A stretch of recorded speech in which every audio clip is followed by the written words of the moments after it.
మనందరికీ తండ్రి అయినటువంటి దేవునికి, మన ప్రభువును రక్షకుడైనటువంటి యేసుక్రీస్తు నామములో స్తుతులు స్తోత్రాలు చెల్లిస్తూ ఉన్నాను. యేసుక్రీస్తు రక్తంలో కడబడినటువంటి మీ అందరికీ కూడా ప్రభు అయిన యేసుక్రీస్తు నామములు నా యొక్క వందనాలు మరియు శుభములు మీకు మీ కుటుంబాలకు తెలియజేస్తున్నాను.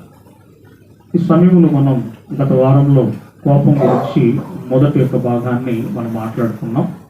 రెండవ భాగంలో ఈ కోపం అనేటువంటిది మనిషికి ఎందుకు వస్తూ ఉంది అనేటువంటి విషయాన్ని మనం ఆలోచన చేస్తే, మనుషులకు ఎన్నో పనుల వల్ల ఒత్తిడులు అనేటువంటివి ఏర్పడడం, ఒత్తిడి రావటం మూలంగా మనుషులు కోపం అనేది రావడం. చాలా మంది కుటుంబాల్లో ఎన్నో సమస్యలు ఉంటాయి. కుటుంబ సమస్యలు అధికమైనప్పుడు కూడా మనిషికి కోపం అనేది వస్తూ ఉంది. ఆర్థిక పరమైనటువంటి సమస్యలు ఉన్నప్పుడు కూడా, ఈ ఆర్థిక పరమైనటువంటి సమస్యలు ఎక్కువైనా కూడా ఆ సందర్భంలో కూడా మనుషులకు కోపాలు అనేవి వస్తూ ఉన్నాయి. ఎందుకంటే ఇవన్నీ కూడా మనిషిని ప్రేరేపిస్తూ ఉన్నాయంటే ఆటోమేటిక్గా మనం అనుకోకుండానే మనలోకి కోపం అనేటువంటిది వచ్చేస్తూ ఉంది పిల్లరా. ఎందుకంటే మనకు నచ్చని పని చేసినప్పుడు కూడా మనకు కోపం వస్తూ ఉంటుంది. నచ్చిన పని చేస్తూ ఉన్నప్పుడు పొగుడుతూ ఉంటాం, నచ్చిన పని చేస్తున్నప్పుడు ఆనందపడుతూ ఉంటాం. నచ్చని పని మనిషికి చేస్తూ ఉన్నప్పుడు కూడా మనిషిలో కలిగేటువంటి ఆ భావన ఏదైతే ఉన్నదో అదే కోపం. రెండోది, మన యొక్క అభిప్రాయాన్ని, మనకున్నటువంటి ఒక అభిప్రాయాన్ని వేరొకరు విమర్శించిన, వ్యతిరేకించిన వారిపై మనకు కలిగేటువంటి వ్యతిరేకమైనటువంటి అనుభూతి ఏదైతే ఉన్నదో అదే కోపం. ఇలా ఎన్నో మరి కారణాలు ఈ యొక్క కోపం రావడానికి మనకు కలిగి ఉంటూ ఉన్నాం పిల్లరా. దీన్ని కలిగి ఉండకూడదు, దీన్ని విసర్జించాలి, నీలో నుంచి తీసివేసుకోవాలని దేవుడు చాలా స్పష్టంగా పరిశుద్ధ గ్రంథంలో గత పాఠంలో మనకు చెప్పడం జరిగింది. అయితే ఈరోజు ప్రత్యేకంగా చూస్తే చాలా కుటుంబాల్లో భార్య భర్తల మధ్యలో ఇవాళ ఈ కోపాన్ని బట్టి భార్యకు భర్తకు మధ్యలో ఈ కోపం అనేది రావడం మూలంగా కుటుంబాలు విచ్ఛిన్నమైపోయే పరిస్థితి ఉంటూ ఉన్నది. భర్తకు భార్య, భార్యకు భర్త కూడా దూరం అయిపోతూ ఉంటున్నారు. అంటే వారికి తెలియకుండానే వారు దూరాలను పెంచుకుంటూ ఉన్నారు పిల్లరా. ఇది అర్థం చేసుకోవాలి. ఎందుకంటే అగాధం అనేది ఏర్పడుతూ ఉందన్నమాట. మనం అనుకుంటూ ఉన్నాం, ఎందుకంటే మనకున్న కోపాన్ని బట్టి మనం కొద్ది రోజులు దూరంగా ఉంటే బాగుంటుందేమో అనే ఒక ఆలోచనకి ఎప్పుడైతే మనం వెళుతూ ఉన్నామో అప్పుడు మనము ఏం చేస్తున్నామంటే భార్య భర్తల మధ్యలో అగాధం ఏర్పడి మనకు తెలియకుండానే దూరం అనేటువంటిది ఏర్పడుతూ ఉన్నది పిల్లలు. అందుకనే ఈ యొక్క భార్య మీద భర్త కానీ, భర్త మీద భార్య కానీ కోపపడకుండా ఈ కోపాన్ని మనం అణుచుకోవాలి. లేకపోతే భార్య భర్తల బంధం విచ్ఛిన్నమైపోయి పతనావస్థకు చేరేటువంటి ప్రమాదం ఉన్నది. భార్య మీద కోపంతో భర్త, భర్త మీద కోపంతో భార్య కూడా ఈరోజు వాళ్ళ పిల్లలు చంపేసిన వాళ్ళు ఉన్నారు, వాళ్ళు కూడా చనిపోయిన వాళ్ళు కూడా చాలా మంది మన మధ్యలో ఉన్నారు. ఎందుకంటే మనిషిలో వారి వచ్చేటువంటి కోపం, క్షణికావేశములో, ఆగ్రహంలో ఏం చేస్తున్నారో వాళ్ళకి తెలియకుండా విచక్షణ కోల్పోతూ ప్రాణాల సహితము పోగొట్టుకునే వాళ్ళు మనలో చాలా మంది ఉన్నారు. ఇది చాలా చిన్న పదం, చాలా చిన్న మాట అండి పిల్లరా.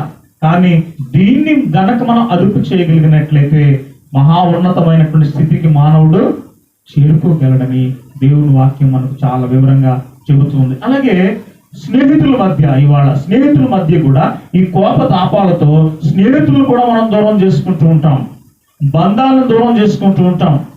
ఎందుకంటే ఈ ప్రేమానురాగాలు అనేటువంటివి దూరం అయిపోతూ ఉంటాయి. ఎందుకంటే మనిషిలో ఉన్నటువంటి ఈ కోపం అనేటువంటిది కొన్ని బంధాలను కూడా చాలా దూరంగా మనల్ని పెడుతూ ఉన్నది పిల్లలు. అందుకనే స్నేహితుల మధ్య కూడా, రక్త సంబంధికుల మధ్య, బంధువుల మధ్య ఇదిగో ఈ కోపం లేకుండా మనము ఉన్నట్లయితే మన బంధం అనేటువంటిది బలపడడానికి అవకాశం అనేది ఉంటుంది పిల్లలు. లేకపోతే బంధాలు, బాంధవ్యాలు విచ్ఛిన్నమైపోయి పతనావస్థకు మనం చేరుకుంటాం, నిత్య నరకానికి మనం జారిపోతాం. దీన్ని అదుపు చెయ్యాలి.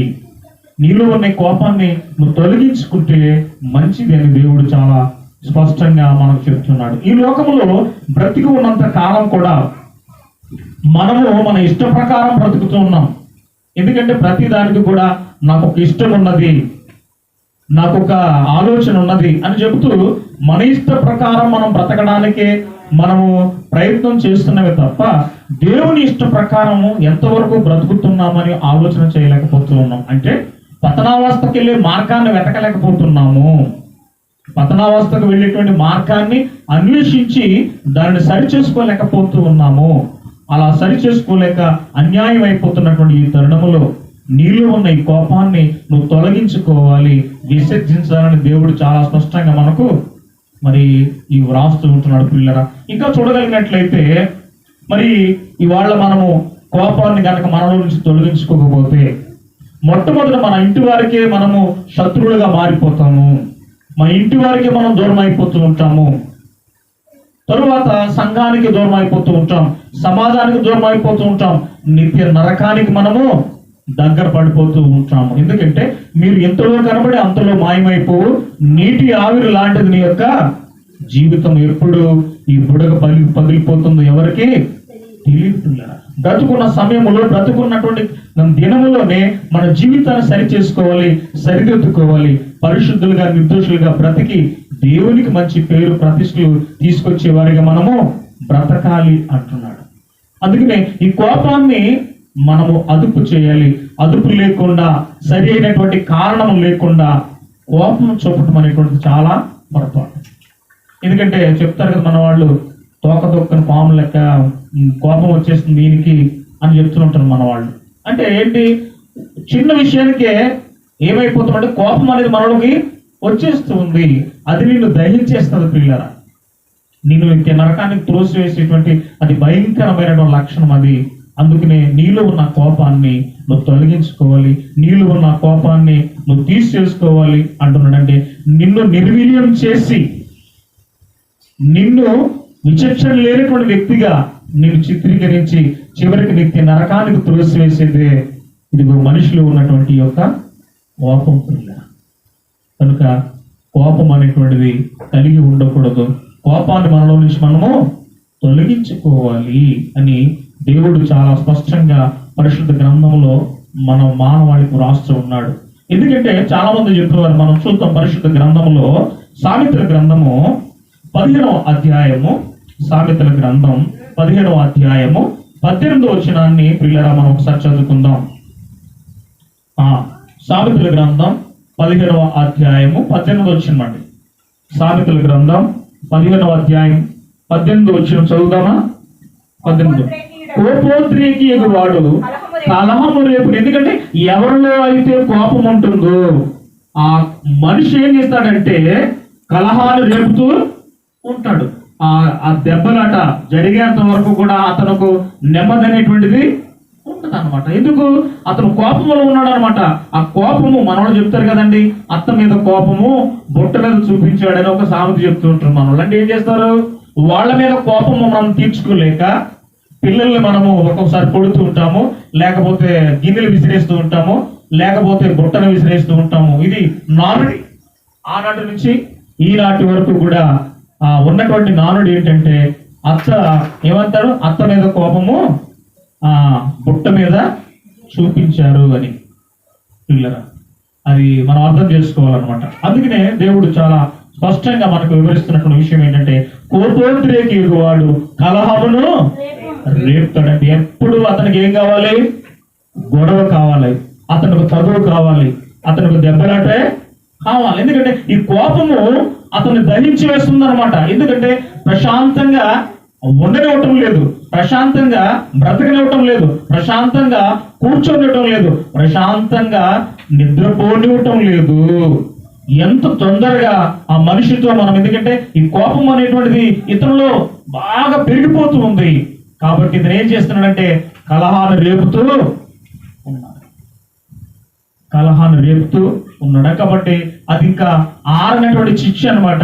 ఇంకెప్పటికీ కూడా తగువులు గొడవలు అలా జరుగుతూనే ఉంటాయి. పిల్లలు, నువ్వు పరిశుద్ధుడుగా దేవుని కృపామహిమకు కీర్తిని తీసుకొస్తూ నీకు లోకంలో బ్రతకాలని దేవుడు చెప్పాడు. నీకు దేవుని నామ మహిమార్థమై మనం ముందుకు సాగాలంటే మనలో ఉన్న కొన్ని లోపాలను మనం తొలగించుకుంటూనే పరిశుద్ధతలోనికి మనం ప్రవేశిస్తాము. దేవునికి ఇష్టమైన జీవితం మనలో ఉంటుంది పిల్లరా. అందుకనే కోపోద్రికి వాడు కలహము రేపును, దీర్ఘశాంతుడు వివాదము. అంటే నీలో శాంతం ఉంటే ఏం చేస్తున్నాడు ఇక్కడ? నీలో ఉన్నటువంటి యొక్క దీర్ఘశాంతము, వివాదం ఏదైతే ఉన్నదో దానిని అణచివేస్తూ ఉంటాడు. గొడవ పెట్టుకోవడం పెద్ద సమస్య ఏం కదండి. చిన్న మాటకే పెద్ద గొడవలు మనం పెట్టుకోవచ్చు.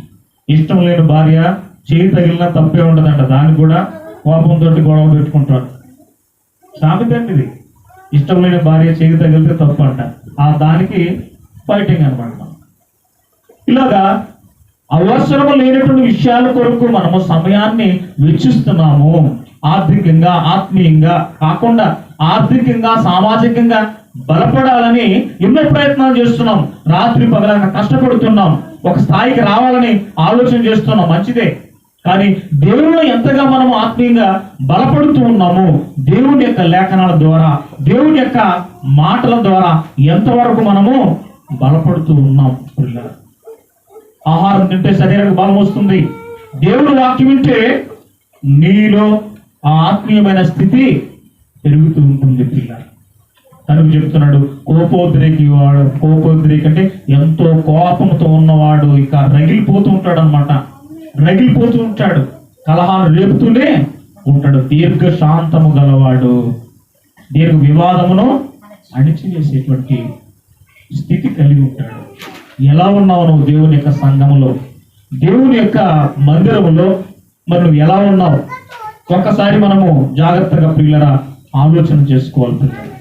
ఇంకా మనము అపోస్తలుడైన పౌలు ఎఫెసీయులకు రాసిన పత్రిక, అపోస్తలుడైనటువంటి పౌలు ఎఫెసీయులకు రాసిన పత్రిక 4వ అధ్యాయము, అపోస్తలుడైనటువంటి పౌలు ఎఫెసీయులకు రాసిన పత్రిక 4వ అధ్యాయము 31వ వచనం అండి.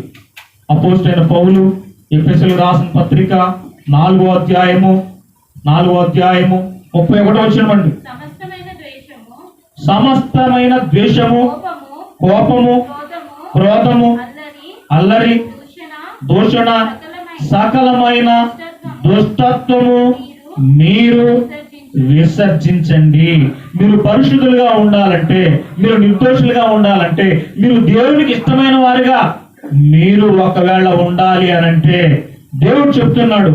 ఏమంటున్నాడు అనంటే, దేవుని యొక్క వాక్యములు మనం చాలా జాగ్రత్తగా పరిశుద్ధ గ్రంథంలో చూస్తే సమస్తమైనటువంటి ద్వేషము. ఎందుకంటే ఇతరులు మనం ఎంతగా ద్వేషిస్తే అంతగా దేవునిలో వారు బలపడతారని మనం అనుకుంటూ ఉన్నాం. ఎంతగా మనం వారిని ద్వేషిస్తే అంతగా దేవునిలో బలపడతారు అనుకుంటున్నాం. అందుకనే దేవుడు ఏం చెప్పడం, మొట్టమొదట సమస్తమైన ద్వేషం నీలో నుంచి తీసివేసుకోవాలి. రెండవది కోపము. రెండవది ఏం చెప్తున్నాడు? కోపము. ఈ కోపాన్ని కూడా నీలో నుంచి తీసివేసుకోవాలి. తరువాత క్రోధము. క్రోధం అంటే ఇక మన ముఖం చూడలేమండి అసలు. ఎప్పుడు ఆ కోపంలో ఉన్నప్పుడు మన వాళ్ళు చెప్తారు, అసలు ఆ ముఖం చూడలేకపోతున్నాను అంటే అంత రౌద్రంగా కళ్ళు పెద్దవి చేసుకుని కళ్ళు ఎర్రగా అయిపోతాయి, గొంతు మొత్తం పోతుంది. ఇక మన యొక్క రూపం చూస్తేనే అంటే భయం కలిగి ఉంటాం అనమాట. అలాంటి యొక్క ఆ పరిస్థితి మనం కలిగి, అందుకని క్రోధాన్ని కూడా నీలో లేకుండా చూసుకోవాలి. అల్లరి, ఎందుకంటే చాలా విషయాల్లో మనం అల్లరి పాలైపోతున్నాం, అల్లరి పెడుతూ ఉన్నాం. తద్వారా మన కుటుంబాలు ఇవాళ వీధిని పడేటువంటి పరిస్థితి, మన కుటుంబాల్లో విచ్ఛిన్నమైపోయేటువంటి పరిస్థితి, మన కుటుంబాల్లో నెమ్మది లేనిటువంటి పరిస్థితి వాళ్ళు కలిగి ఉంటున్నామంటే ఇదిగో అల్లరి కూడా మరి నీవు కలిగి ఉండకూడదు. దూషణ అంటే ఎవరైనా నన్ను ఏదైనా అన్నారనుకున్నప్పుడు మన ఇష్టం వచ్చినట్టు మనం దూషిస్తూ ఉంటాం అనమాట. నన్ను అంత మాట అన్నారా, నన్ను ఇంత మాట అన్నారా, అసలు వాళ్ళెంత, వాళ్ళ జీవితం ఎంత అని ఈ విధంగా మనం రెచ్చిపోయి మనము మాట్లాడుతూ దూషణ మాటలు మనము మాట్లాడుతూ ఉన్నాము. ఇంకా ఆ మాటలకు అదుపు అద్దు అసలే ఉన్నదండి. ఇంకా మనకు తెలుసుదంతా కూడా మనలో జరుగుతున్న విషయాలు ఇవన్నీ కూడా. కానీ కొన్ని వందల సంవత్సరాల క్రితమే దేవుడు తన గ్రంథములో ఇంత స్పష్టంగా వ్రాసి, ఇవి నీవు కలిగి ఉండకూడదు, ఇవి నువ్వు కలిగి ఉంటే నిత్య నరకానికి నువ్వు జారిపోతావు, నిత్యత్వంలో పరలోకానికి నీవు వెళ్ళలేవు అని దేవుడు చాలా స్పష్టంగా మనకు వివరించాడు. అందుకని ప్రియులు ఇక్కడ చెప్తున్నాడు, ఇంకా ముందుకు వెళితే ఏమన్నాడంటే, ఈ యొక్క విషయంలో సకలమైన దుష్టత్వములు మీరు విసర్జించుడి, మీలో నుంచి మీరు తీసివేసుకోవాలి అని అంటున్నాడు. ఇవి మనము కలిగి మనం బ్రతికితే ఎంత కాలం మనం బ్రతికినప్పటికీ కూడా నిత్యత్వమైన పరలోకములోనికి మనము ప్రవేశించలేమనేటువంటి విషయాన్ని మీరు గుర్తు చేసుకోవాలి ప్రియులారా. ఎందుకంటే ఈరోజు మనిషి మీద మనిషికి ఎంత ద్వేషము, మనిషి మీద పగ పెరిగిపోతూ ఉంది. ఒకరంటే ఒకరికి పడినటువంటి దశలోనికి వాళ్ళ వెళ్ళిపోతూ ఉన్నారంటే ఇదిగో మనిషిలో ఈ కోపం రగులుకుంటూ నిన్ను దహించి వేస్తూ మరికొందరిని దహించి వేస్తూ నిత్య నరకానికి నిన్ను చేర్చే ఈ భయంకరమైన కోపాన్ని నీలో నుంచి నువ్వు తొలగించుకోవాలి. కోపంగా మాట్లాడితే ఎవరు మన దగ్గరికి రారు. చిన్నపిల్లలు కొంచెం కళ్ళు చేసి మాట్లాడు, ఎవరిని దగ్గరికి రారు. నువ్వు కోపంతో ఎవరిని దగ్గరికి రారు. నువ్వు ప్రేమతో మాట్లాడితే నీ సంభాషణ ఎల్లప్పుడూ ఉప్పు వలె రుచికరంగా ఉన్నట్లయితే అందరూ నీ వద్దకు వస్తారు. ఇది ఆలోచించుకోవాలి. ఎందుకంటే మనమే దీన్ని సరి చేసుకోవాలి, మనమే దీన్ని సరిదిద్దుకోవాలి. నీలో ఈ కోపం లేకుండా ఇన్ని సంవత్సరాల నుంచి, ఇంతకాలం నుంచి కూడా క్రీస్తులోనికి వచ్చిన నీవు ఈ బైబిల్ చదువుతున్నాం, దేవునికి ప్రార్థన చేస్తూ ఉన్నాం కదా. దేవుని మాటలు చదువుతున్నప్పుడు ఇందులో ఉన్న విషయాలు మనకు చాలా స్పష్టంగా అర్థం కావాలి. ఒకవేళ దేవుడి మాట అర్థం కాకపోతే మన జీవితమే వ్యర్థమైపోతుంది. ఒకవేళ మెతుషెల వలె 1000 సంవత్సరాలు 969 సంవత్సరాలు బ్రతికిన మన జీవితం వ్యర్థమే పిలివేనా, వ్యర్థమే. గుర్తుపెట్టుకోండి. అందుకనే చాలా స్పష్టంగా దేవుడు మనకు తన గ్రంథంలో మనకు వివరణ ఇస్తూ ఉంటున్నాడు. సామెతల గ్రంథం 30 అధ్యాయము, సామెతల గ్రంథం 30 అధ్యాయము, సామెతల గ్రంథం 30 అధ్యాయము 33 వచనాన్ని మనము ఒకసారి చాలా జాగ్రత్తగా మనం చదువుతాం పిల్లరా. సామెతల గ్రంథం 30 అధ్యాయము 33 వచనాన్ని ఆలోచన చేద్దామా. సామెతల గ్రంథం 30 అధ్యాయము 33. పాలు తరచగా వెన్న పుట్టును, ముక్కు పిండగా రక్తము వచ్చును, కోపము రేపగా కలహము. అంటే మనం ఏం చేస్తాం, రెచ్చగొడతాం అన్నమాట. ఇప్పుడు మనం ఇంతకుముందు ఎందుకంటే ఏమంటారు, గొర్రెలు కొమ్ములుండే నాకు రెచ్చగొడుతూ ఉండేవాళ్ళం అనమాట. రెచ్చగొడితే రెచ్చిపోతుంది, వచ్చి మనం నిన్ను పొడుస్తుంది, నువ్వు గాయమైపోతాం. అలాగే కుక్కలను కూడా రెచ్చగొడుతున్న కొన్ని సందర్భాల్లో అది వాటిని రెచ్చగొట్టడం మూలంగా ఏమో రెచ్చిపోయి మనుషులకు ప్రమాదంలోనికి అవి పడేసేటువంటి పరిస్థితి ఉంటుంది. ఇక్కడ దేవుడు చాలా స్పష్టంగా చెప్పాడు. ఏమనంటే ఇదిగో పాలు తరచగా వెన్న పుడుతుంది. వెన్న రావాలంటే పాలుని ఏం చేయాలట, తరచగా ఇట్లా మనం దాన్ని ఏమంటారు, గిలకట్టడమో లేకపోతే చిలకరించడమో ఏదో చేస్తుంటాం. ఇలా చేస్తూ ఉన్నప్పుడు ఏమొస్తుందట, దాంట్లో నుంచి పాలలో నుంచి ఏమొస్తుందట, వెన్న అనేది పుడుతూ ఉందట. ముక్కు పిండగా రక్తము, ముక్కును గట్టిగా పెడితే ఏమవుతుంది, ముక్కు నరాలు డ్యామేజ్ అయిపోయి ముక్కులో ఏమొస్తుంది, అప్పుడు రక్తమే వస్తుంది. తర్వాత చెప్పాడు కోపము రేపగా కలహము పుట్టు. అంటే ఇది ఏం చేస్తున్నామంటే కోపాన్ని రేపుతూ ఉన్నాం అన్నమాట. అంటే మనము దేవుని వాక్యాన్ని వింటూ కూడా, దేవుని వాక్యపు వెలుగులో ఉంటూ కూడా మనం ఏం చేస్తున్నామంటే పిల్లరా, ఇదిగో కోపం, మనిషిలో ఉన్న కోపాన్ని రెచ్చగొడుతూ ఉన్నాం, రేపుతూ ఉన్నాం. మాటకు మాట అన్నప్పుడు మాటకు మాట పెరిగిపోతూ ఉంటుంది. పెరిగిపోతూ ఉన్నప్పుడు తర్కం పెరిగిపోతూ ఉంటుంది, గొడవ పెద్దదైపోతుంది. తద్వారా సమస్య అనేది సర్దుమడిగే అవకాశం ఉండదు పిల్ల. దేవుడు ఇంతగా నీకు నాకు సర్వమానవాళికి ఈ విషయాన్ని చెప్తున్నాడంటే ఇది మనుషులకు దూరం చేస్తూ ఉంది, సంఘానికి దూరం చేస్తుంది, సమాజానికి దూరం చేస్తుంది, దేవునికి దూరం చేస్తుంది. చివరికి నిత్య నరకములో నిన్ను త్రోసి వేసేటువంటి ఈ కోపాన్ని నువ్వు కలిగి ఉండకూడదు. దీన్ని నువ్వు పూర్తిగా విసర్జించాలి అన్నాడు. అంటే నీలో నుంచి దాన్ని నువ్వు తీసివేసుకోవాలి. షుగర్ ఉన్న వాళ్ళు స్వీట్లు బాగా తింటారు కదా, తింటారా? షుగర్ ఉన్న వాళ్ళు స్వీట్ దగ్గరికి వెళ్ళరు. ఎందుకు? షుగర్ పెరిగిపోతాను భయం. కొలెస్ట్రాల్ ఉన్న వాళ్ళు మటన్ తింటారు. ఎందుకు? మటన్ తింటే కొలెస్ట్రాల్ పెరిగిపోతాను భయం. అంటే ఆరోగ్యపరంగా జాగ్రత్తలు బాగానే తీసుకుంటున్నాం. ఆత్మ సంబంధంగా మనం బలపడడానికి ఎలాంటి జాగ్రత్తలు మనము తీసుకోలేకపోతూ ఉన్నాం పిల్లరా. అందుకని చెప్తున్నాడు ఇక్కడ, కోపము రేపగా కలహము పుడుతుంది. కోపాన్ని మనము రేపకూడదు. రేపకుండా మనం ఏం చేయాలట, మనము ఎలా ఉండాలి, నెమ్మది కలిగి మనము ఉండాలి, వివేకము కలిగి మనం ఉండాలి, బుద్ధిమంతుల వలె మనము ఉండాలి ప్రియులారా. అందుకని కోపము రేపగా కలహము పుడుతుంది. మనందరం కూడా రెచ్చగొట్టి గొడవ పెట్టుకున్న కొన్ని సందర్భాలు సరదా మనకి. ఇది ఎంత మనము మనశ్శాంతిని కోల్పోతామో, ఎంతగా మానసికంగా కురిగిపోతామో, ఎంతగా మనము బాధపడతామో ఎవరికి అర్థం కాదది. ఎవరికి చెప్పుకోలేనటువంటి ఒక బాధ అన్నమాట. అందుకనే అలాంటి బాధలోకి నువ్వు వెళ్ళకూడదు. ఎప్పుడు అంటే ఎల్లవేళ నువ్వు సంతోషంగా ఉండాలి.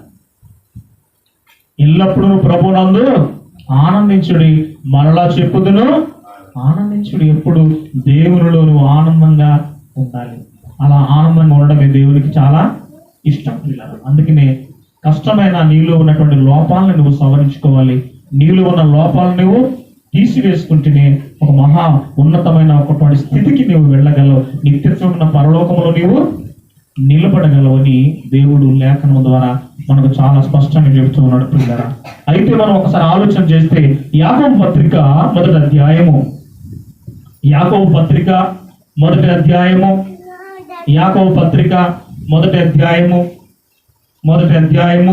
19-20 వచనాలు మనం చూద్దాము పిల్లరా. 19 వచనం 20 వచనం యాకోబు పత్రిక మొదటి అధ్యాయము 19-20 వచనాలు చదువుకుందాం. దయతో 19-20 వచనాలు చదువుకుందాం పిల్లరా. నా ప్రియ సహోదరులారా, మీరి సంగతి ఎరుగుదురు గనుక ప్రతి మనుషుడు వినుటకు వేగిరపడేవాడును, మాటలాడుటకు నిదానించేవాడును, కోపించుటకు నిదానించేవాడునై ఉండాలి అని చెప్పాడు. ఇక్కడ చాలా స్పష్టంగా మనం చెప్తున్నాడు. ఏమనంటే మీరు ఈ సంగతి మీరు ఎరుగుదురు కనుక, అంటే మీకు ఆల్రెడీ విషయ అవగాహన అనేది ఉన్నది. విషయ అవగాహన లేకుండా మీరు బ్రతకటం లేదు. ఎందుకంటే ఇంతకాలంగా మీరు దేవుని వాక్యాలు వింటూ ఉన్నారు, ఇంతకాలంగా దేవుని మాటలు మీరు వింటూ ఉన్నారు, ఇంతకాలంలో దేవుని యొక్క సన్నిధిలో మీరు దేవుని యొక్క పిల్లలతో కలిసి ఉన్నారు కనుక మీకు చాలా స్పష్టంగా ఈ విషయాలు మీకు తెలుసు అని చెప్తే ఉన్నాడంటే ప్రతి మనుషుడు వినుటకు వేగిరపడేవాడు. అంటే దేవుని యొక్క మాటలు వినడానికి, దేవుని యొక్క జ్ఞానం కలిగిన మాటలు వినడానికి వేగిరపడాలి. అంటే తొందరపడాలన్నమాట. మనం చాలా తొందరగా దేవుని సన్నిధికి వెళ్ళి ప్రారంభంలో నుంచే దేవుని యొక్క మాటలు మనము వినాలి. ఈ మాటలు మన యొక్క జీవితంలో నిత్య జీవపు ఓటలు నిన్ను నిత్యత్వ పరలోకానికి నడిపిస్తాయి. కనుక ఈ నిత్య జీవము కలిగినటువంటి ఈ యొక్క మాటల కొరకు, ఎందుకంటే మనము వినుటకు ఏం చేయాలంటే వేగిరపడాలి. వినుట వలన విశ్వాసము కలుగును, వినుట క్రీస్తును గూర్చిన మాట వలన కలుగును అన్నాడు. రోమపత్రిక 10వ అధ్యాయం 17వ వచనంలో చెప్తున్నాడు పిల్లరా. వినడం వలన ఏమొస్తుంది? నీలోనికి విశ్వాసం అనేది నీలోనికి వస్తుంది. అది క్రీస్తును గూర్చినటువంటి మాట వలన నీలో విశ్వాసం అనేది వస్తుంది. ఏదో మన గురించి, మన జీవిత చరిత్ర గురించో, మన అమ్మమ్మ గురించో, మన తాతల గురించో, మన ముత్తాతల గురించో మనం చెబుతూ ఉన్నాం అనుకోండి, మనుషుల విశ్వాసం అనేది బలపడదు. ఎందుకంటే రక్షకుడుగా ఈ లోకానికి వచ్చి తన ప్రాణాన్ని పెట్టి మరణించి సమాధి చేయబడి నీకోసం తిరిగి లేచిన రక్షకుడైనటువంటి క్రీస్తును గూర్చి నువ్వు విన్నట్లయితే అప్పుడు నీలోనికి విశ్వాసం వస్తుంది. మనమెంత, మన జీవితం ఎంత పిల్లరా? నీటి బొట్టు లాంటిది మన యొక్క జీవితం కదా. అందుకని చెప్తున్నాడు. ఎందుకంటే మొట్టమొదట మీరు వినుటకు మీరు వేగిరపడాలి. అంటే చాలా వీరంత తొందరగా మీరు దేవుని సన్నిధికి ఆయన మాటలు వినడానికి మీరు వెళ్ళాలి. మనంతా ఆమెన్ అన్నప్పుడు కూడా వెళ్ళినా కూడా ఆశీర్వాదం దొరుకుతూ ఉంది, ఆశీర్వాదం దొరుకుతూ ఉందని మనం ఏం చేస్తున్నామంటే ఎప్పుడో మనం లాస్ట్ వరకు వెళ్ళినా పర్లేదు అనుకుంటున్నాం పిల్లలు. అలా కాదు కదండి. ఇప్పుడు మనం ప్రారంభంలో నుంచి ప్రతి ఒక్క కార్యక్రమం ప్రారంభం నుంచి మనము పాల్పంపులు పొందుకోవాలి. వారం ఒక్కసారి మనం ఈ కార్యక్రమాన్ని ఏర్పాటు చేసుకుంటూ ఉన్నాం దేవుని వాక్యం వినడానికి. అది కూడా ఒక 30 గంట, ఒక అరగంట సేపే మనము సమయాన్ని దేవుని యొక్క సన్నిధిలో మనం వెచ్చిస్తున్నాం పిల్లరా. ఆలోచించండి. అందుకనే ఇక్కడ ఏమనంటే వినుటకు మీరు వేగిరపడాలి. దేవుని మాటలు నిత్య జీవపు ఓటలు, నిత్యత్వమైన పరలోకములో నేను నిలబెడతాయి. ఆ మాటలు వింటే నిత్యత్వమైన పరలోకములో నిలబెడతాయి ఆ యొక్క మాటలు వింటే పిల్లరా. ఆలోచించండి. అందుకనే ఇంకా ముందుకు వెళదాం పిల్లరా. మాటలాడుటకు నిదానించేవాడును, అంటే తొందరపాటు ఎక్కువ మనకు మాట్లాడతాను. ఎందుకంటే ఎదుటివాడు చెప్పేంత వరకు కూడా ఆగం మనం. తొందర ఎక్కువ మనకి, చాలా తొందర పడిపోతుంటామంట. అసలు ఏం చెప్తున్నాడు, ఎందుకు చెప్తున్నాడు తెలియకుండానే స్టార్ట్ చేయడంతో మనం అడ్డం పడిపోతాం అంతే. మనం తొందర అండి మనకి.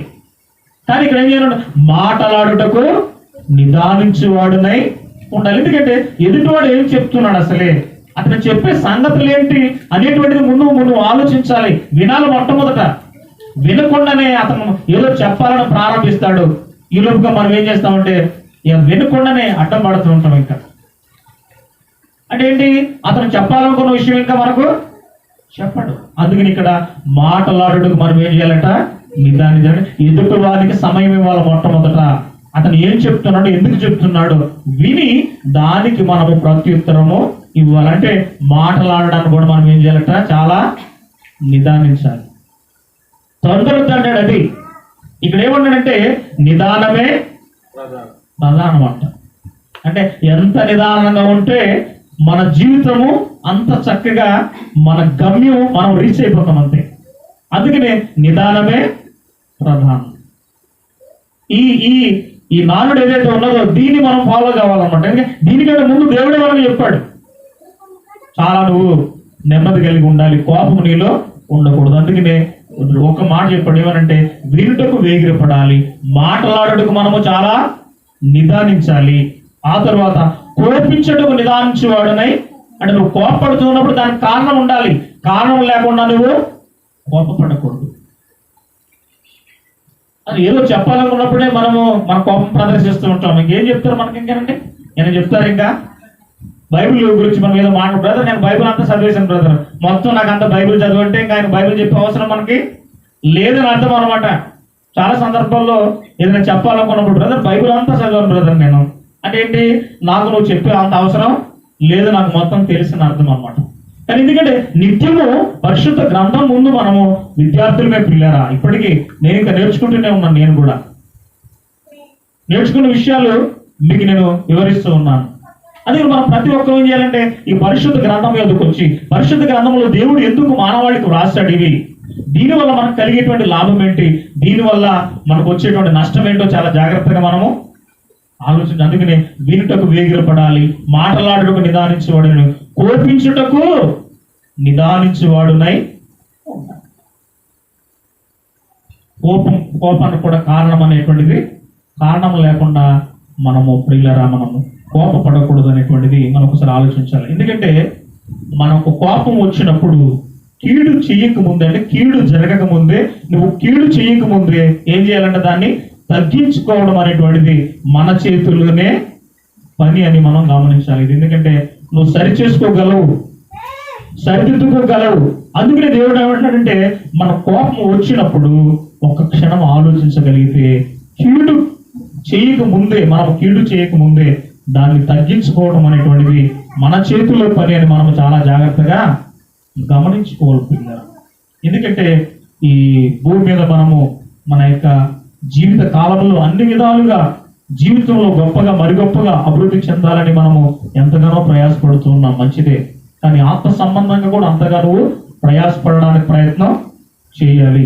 ఎందుకంటే దేవుని యొక్క మాట నీ జీవితంలో అర్థం కాకపోతే మన జీవితమే వ్యర్థమైపోతుంది. అలా వ్యర్థం కాకూడదని మాటలాడుటకు, కోపించుటకు, ఎందుకంటే మనము నిదానించాలి. అర్థం లేనటువంటి ఆవేశాన్ని తెచ్చుకుంటాం. బీపీ పెరిగిపోతుంది, మనకి నరాలు చిట్లిపోతాయి, హార్ట్ స్ట్రోక్ వచ్చేస్తారు కూడా కొన్ని సందర్భాల్లో. నిజంగా ఈ విషయాన్ని నేను కొన్ని సంవత్సరాల క్రితం మాట్లాడుతూ ఉన్నప్పుడు ఇదే అంశాన్ని, ఎందుకంటే ఎవరైతే ఆ కార్యక్రమాన్ని నిర్వహిస్తున్నారో ఆయన కూడా వారి యొక్క బంధువులతో అదే రోజు ఆయన వాళ్ళతో వివాదం జరిగింది. నిజంగానే ఆయనకు స్ట్రోక్ వచ్చింది. కారణం ఎందుకంటే ఎంతగానో మనము, ఎందుకంటే మన యొక్క మన బాయిల్డ్ అనేది మనకు ఏమైపోతుందంటే మన బ్లడ్ అనేది బాయిల్డ్ అయిపోతుంటుంది అనమాట. ఒకసారి మనకు ఎందుకంటే అది హై అయిపోతుంది, బీపీ హై అయిపోతుంది, నరాలు చాలా ఎందుకంటే సెన్సిటివ్గా ఉంటాయి బ్రెయిన్లో. ఒకసారి నరం క్లాట్ అయి బ్లడ్ బయటకు వచ్చింది అనుకోండి, ఆ క్లాట్ అయిన బ్లడ్ బయటకు వచ్చేంత వరకు మనిషికి మాట ఉండదు, ఏముంటుంది, కోమలకి వెళ్ళిపోతాడు కొన్ని సందర్భాలు. పెరాలసిస్ స్ట్రోక్ వచ్చేస్తుంది ఒక్కొక్కసారి, హార్ట్ స్ట్రోక్ కూడా వస్తుంది ఒక్కొక్కసారి. ఎందుకంటే అర్థం లేని ఆవేశాన్ని ఇవాళ మనము కలిగి ఉంటున్నాము జీవితంలో. మాటలాడడానికి, మరి కోపం పెంచుకోవడానికి కూడా అర్థం లేని ఆవేశం కాకుండా నిదానం మనలో చాలా ఉండాలి.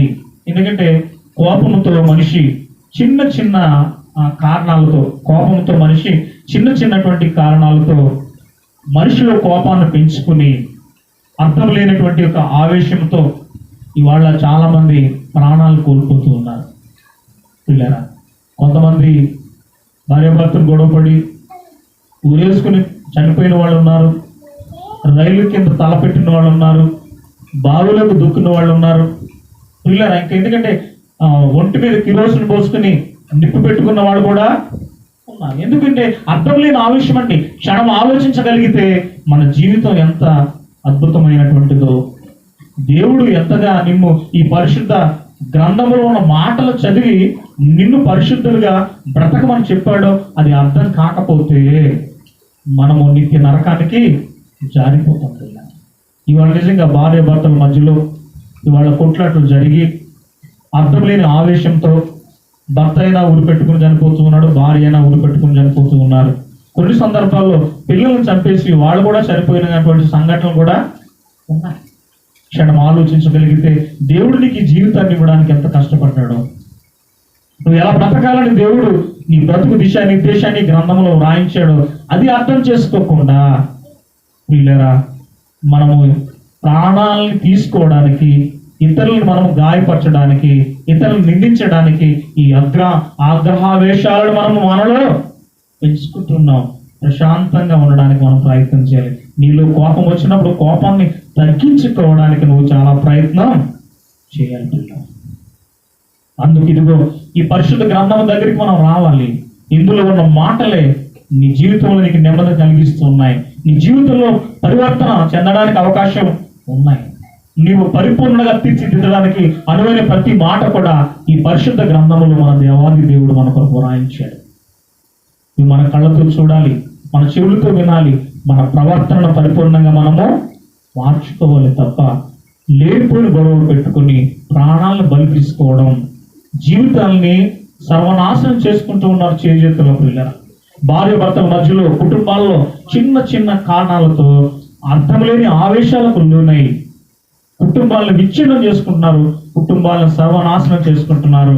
చివరికి ప్రాణాలను కూడా చాలా మంది తీసుకుంటూ ఉన్నారు.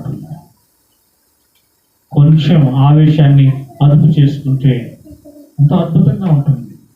నీలో ఉన్న కొంచెం ఆవేశాన్ని, ఈ కోపాన్ని అణుచుకుంటే ఒక మంచి స్థాయికి నువ్వు వెళ్ళడానికి, దేవునికి ఇష్టమైన జీవితం మనలో ఉందా లేదా, దేవునికి ఇష్టమైనటువంటి క్రియలు మనలో ఉన్నాయా లేవా చాలా జాగ్రత్తగా మనము పరిశీలించుకోవాలి. 20వ వచనాన్ని చూద్దాం. ఎందుకనగా నరుడి కోపము దేవుని నీతిని నెరవేర్చదు అన్నాడు. ఇవాళ ఎందుకంటే మనిషి మీద కోపం ఉందనుకోండి, మనిషి మీద కోపం ఉంటే ఆ మనిషి ఇంటికి నేను వెళ్ళను. మరి అతనికి ఎవరు ప్రార్థన చేస్తారు, మరి అతనికి ఎవరు వాక్యం అందిస్తారు పిల్లరా? ఎందుకంటే ఇదిగో ఈ కోపంతో దేవుని పనులు కూడా మనం పక్కన పెట్టేస్తున్నాం. దేవుని యొక్క నీతి అప్పుడు నెరవేర్చబడదు.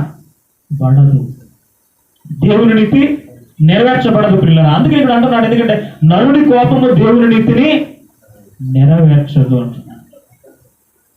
ఇవాళ కోపంతో ఒకరింటికి ఒకరు వెళ్ళాం, ఒకరితో ఒకరు మాట్లాడుకోం, బంధుత్వాలను దూరంగా పెట్టుకుంటాం, బంధువులను దూరంగా పెడుతూ ఉంటాం, ఆత్మీయత అనురాగాలకు మనము దూరంగా ఉంటాం.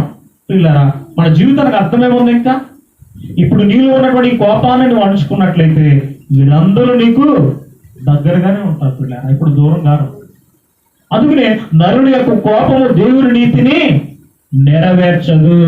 నరుని కోపము దేవుని నీతిని నెరవేర్చదు. ప్రేమ చేత గాని, పగ చేత గాని, కక్ష చేత గాని దేవుని వాక్యం ఇతరులకు మనము ప్రకటించాలి. దేవుని వాక్యం ప్రకటించడంలో మాత్రం మనం ఎప్పుడు కూడా వెనుకంజ వేయకూడదు పిల్లలు. అది దేవుడు చెప్పాడు, నేను చెప్పిన మాట కాదు. నరుని కోపము దేవుని నీతిని నెరవేర్చదు. కనుక అది నెరవేర్చలేనిదిగా ఆ కోపము నీలో ఉంటుంది. ఆ కోపాన్ని నీలోంచి నువ్వు తొలగించుకుంటే దేవుని యొక్క నీతిని నీవు పరిపూర్ణంగా నెరవేర్చగలవు. అలా నెరవేర్చి దేవునికి ఇష్టమైనటువంటి జీవితాన్ని నీవు జీవించడానికి అవకాశం అనేది ఉంటుంది పిల్లల. ఇన్ని జాగ్రత్తలు మనం తీసుకోవాలి. బైబిల్ మనం పట్టుకున్నాం, క్రీస్తు రక్తంలో కడగబడ్డాం, క్రీస్తును ధరించుకున్నాం, మెట్టుకు క్రీస్తు వలె మనం బ్రతకాలి. కోపపడు కానీ, పాపము చేయకుడు, సూర్యుడు అస్తమించే వరకు మీలో కోపము నిలిచి ఉండకూడదు. మనలో కోపం వచ్చిందంటే నెలలు, వారాలు, సంవత్సరాలు ఇక ఒకరితో ఒకరు మాట్లాడుకోం. ఒకరికొకరు ఎలా ఉంటాం మనము? చాలా బద్ధశత్రువులుగా ఉంటాం అన్నమాట. బద్ధశత్రువులుగా ఉంటాం మనం. ఎందుకంటే మనం పెద్దగా కొట్లాడుకోలేదు, గొడవలు కూడా జరగలేదు. ఒక మనిషి మీద మనిషి కోపంతో వారాలు, నెలలు, అవతల సంవత్సరాలు కూడా మనము వారితో మాట ఉండదు, మంచి ఉండదు, ఉలుకు ఉండదు, పలుకు ఉండదు. ఇది కాదు దేవునికి కావాల్సింది. మనము కలిసి మనలో ఉన్న లోపాలను సవరించుకుని సరిచేసుకుని దేవుడికి ఇష్టమైన జీవితాన్ని మనము జీవిస్తే దేవుడు అప్పుడు ఆనందపడతాడు. ఒక వచనాన్ని మనము పిల్లరా మాట్లాడుకుని మరి ఇక్కడ మనం నిలుపుదల చేసి తర్వాత భాగంలో మనం ముందుకు వెళదాం. ఇక్కడ మనం చూడగలిగినట్లయితే సామెతల గ్రంథం 29వ అధ్యాయము, సామెతల గ్రంథం 29వ అధ్యాయము, సామెతల గ్రంథం 29వ అధ్యాయము 11వ వచనాన్ని ఒకసారి మనం చదువుకుందాం పిల్లరా. బుద్ధిహీనుడు తన కోపమంతా, అంటే కోపముతో ఉన్నవాడు కోపాన్ని కనబరిచేవాడు ఎవడండి? నువ్వు చాలా మంచివాడు నాయన అని దేవుడు నీకేం అవార్డు ఇవ్వటం లేదు. ఏమంటున్నాడు? అలాంటి వ్యక్తి ఎవరైతే ఉన్నారో బుద్ధి లేనటువంటి వారు బుద్ధిహీనులు అని దేవుడు చాలా స్పష్టంగా చెప్పాడు. అదే ఇక్కడ చాలా ఎంత బాగా, బుద్ధిహీనుడు తన కోపం అంతా కనపరచును. అంటే ఇక ఎప్పుడు కూడా అంటారు కదా మన వాళ్ళు, ముఖం మీద పుట్టుడు పేలలు ఎప్పుడు పంట పేలతో ఉంటాయంటే అంత హార్డ్గా ఉంటుంది మన ముఖం చూస్తేనే అనమాట. అంటే పేలాలు చాలా వేళ్ళు వేస్తేనే పేలాలు అనేవి కూడా పేలుతాయండి. కానీ మన ముఖం ఎలా ఉంటుంది? చిరుబురులాడుతూ ఉంటాం ఎప్పుడు అనమాట. ఎప్పుడు ముఖం మీద పుట్టుడు పేలాలు పేలుతున్నట్టుగానే అంత హార్ట్గా ఉంటాం, అంత కోపంగా ఉంటాం ఎప్పుడు కూడా పిల్ల. అది కాదు దేవుడికి కావాల్సింది. ఇక్కడ దేవుడు చెప్తున్నాడు, ఏదైతే ఉన్నదో చెప్తున్నాడు. బుద్ధిహీనుడు తన కోపం అంతా కనబరుస్తూ ఉంటాడు. అంటే కోపాన్ని కనబరుస్తూ ఉన్నావు, కోపాన్ని నీళ్ళు తీసివేసుకోలేకపోతున్నావు, కోపాన్ని అణుచుకోలేకపోతున్నావు, కోపాన్ని విసర్జించలేకపోతున్నావు అంటే నీవు బుద్ధిహీనుడు అని దేవుడు పరోక్షంగా నీకు చెప్పాడు. నువ్వు బుద్ధిమంతుడిగా ఉండాలి. తర్వాత చెప్పాడు వచనంలో ఏమన్నాడంటే తర్వాత భాగంలో, జ్ఞానము గలవాడు కోపము అణుచుకుని దానిని చూపకూడదు. ఒకవేళ నువ్వు జ్ఞానము గలవాడు అయితే నీళ్ళు ఉన్న కోపాన్ని ఏం చేస్తావు? నువ్వు దాచుకుంటావు, నీళ్ళు ఉన్న కోపాన్ని అణచివేసుకుంటావు పిల్లలు. ఇది కదా దేవుడు నేను చెప్పింది. ఇలా కాదని నేను బ్రతకమని చెప్పింది. మనం దానికి భిన్నంగా బ్రతుకుతూ ఉన్నాం. దేవుడికి ఆయాసకరమైన జీవితాన్ని మనం జీవిస్తూ ఉన్నాము. నిత్య నరకానికి మనము చేరువైపోతున్నాము, జారిపోతున్నాం అనే విషయాన్ని కూడా మనం తెలుసుకోలేకపోతున్నాం. ఎందుకంటే మానవ జీవిత కాలం 70 సంవత్సరాలు, అధిక బలం ఉంటే 80 సంవత్సరాలు. ఆయనను ఆయాసమే దుఃఖమే, నెమ్మది అనేటువంటిది మన జీవితంలో మనకు ఉండదు. కానీ అంటాడు దేవుడు, ఇదిగో నరుని కోపము దేవుని నీతిని నెరవేర్చదు. దేవుని నీతి నెరవేర్చాలంటే ఇదిగో బుద్ధిమంతుడు తన కోపమంతా ఏం చేస్తున్నాడట? తన కోపమంతా కూడా ఏం చేస్తున్నాడట? అణుచుకొని దానిని అతను చూపకుండా ఉంటాడు. కోపం ఉన్నా కోపం లేకుండా అణుచుకొని కంట్రోల్ చేసుకుని ఏం చేస్తున్నాడట? కంట్రోల్ చేసుకుని ఏం చేస్తున్నాడు? దానిని చూపకుండా ఉంటాడు. మరి కోపం కలిగి ఉంటున్నావా? కోపాన్ని విసర్జిస్తున్నావా? కోపాన్ని విడిచిపెడుతూ ఉన్నావా? కోపాన్ని కలిగి నిత్య నరకానికి జారిపోయే ప్రమాదంలో ఉన్నావా? ఒకసారి చాలా స్పష్టంగా దేవుని వాక్యపు వెలుగులో నువ్వు పరిశీలించుకో, నువ్వు పరిశోధించుకో. దేవునికి ఇష్టమైన జీవితం మనలో ఉందా? దేవుణ్ణి బాధ పెట్టే జీవితం మనలో ఉందా? మెట్టుకు, ఎందుకంటే యేసు ప్రభువుని గురించి దేవుడు మాట్లాడినట్లుగా, ఇదిగో ఈయన నా ప్రియ కుమారుడు, ఈయనందు నేను ఆనందిస్తూ ఉన్నాను అని సాక్ష్యాన్ని పొందినటువంటి దేవుని కుమారుని పోలి మనం నడుచుకొని ఆయన వల్ల మనం బ్రతకాలి. మనలో కోపాన్ని మనము తొలగించుకోవాలి. అప్పుడే మనము నిత్యత్వ పరలోకానికి చేరుకుని యుగయుగాలు అక్కడ మనం ఉండడానికి అవకాశం ఉంటుంది. కనుక అది నీ చేతిలోనే ఉంది, అది నీలోనే ఉన్నది. మార్చుకోవడం, సరి చేసుకుంటావా? ఒక మహా ఉన్నతమైన స్థానానికి వెళ్ళిపోతావా? స్థాయిలోకి, స్థలంలోకి వెళతావా? లేకపోతే నిత్య నరకంలోనికి జారిపోతాం. మరి మనందరం మన కోపం కలిగి ఉందామా? కోపాన్ని తొలగించుకుందామా? కోపాన్ని కలిగి ఉందామా? కోపాన్ని తీసివేసుకుందామా? ఆలోచించుకుని వాక్యానుసారంగా బ్రతికి దేవుని పిల్లలుగా, నిజమైనటువంటి క్రైస్తవులుగా ఈ లోకములో మనం జీవించడానికి ప్రభు సహాయం చేయాలి. మరి వచ్చే వారంలో మరొక భాగాన్ని మనం మాట్లాడుకొని ఇంకా దీని యొక్క పర్యవస్థానం, దీని యొక్క గురించి దేవుడు ఎంత స్పష్టంగా వివరణ ఇచ్చాడో మనం తెలుసుకుందాం. మరి కనుక విన్న మనం కేవలం మీరు మర్చిపోకుండా వాక్య ప్రకారం జీవించి అందు ద్వారా ఫలించలాగా ప్రభు సహాయం చేయాలని కోరుకుంటూ ఈ కొద్ది మాటలు నేను ముగిస్తున్నాను. కొద్ది మాటలు తండ్రి నేను దేవుడు మన హృదయాల్లో బహుగా ఫలింప చేయను గాక. అందరికీ ప్రభు నామములు వందనాలు.